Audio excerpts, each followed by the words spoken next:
দেখুন বন্ধুরা, সন্ধ্যার সময় উনানের পাশে রুটি তৈরি করেছিলাম। এবার রুটি উনানের পাশে বসে খাচ্ছি। এই দেখুন, রুটি, শাক তরকারি আর মাছ চচ্চড়ি।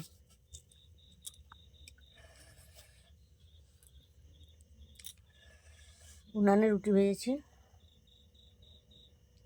যে গরম গরম রুটি খাচ্ছি।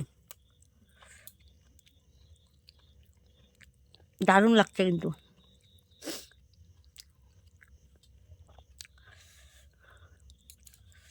তরকারিটা একটু ঝাল ঝাল হয়েছে।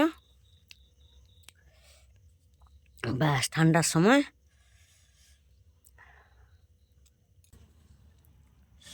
ছেলেকে বললাম খাবি আরে, না আমি এখন খাবো না।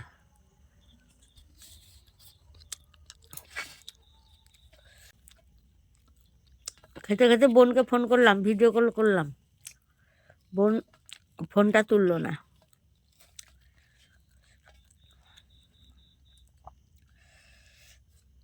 একাই বসে খেয়ে নিয়ে আর কি করবো।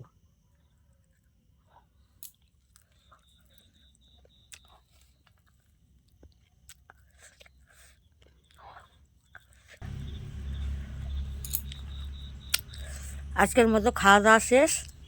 Tata, good night.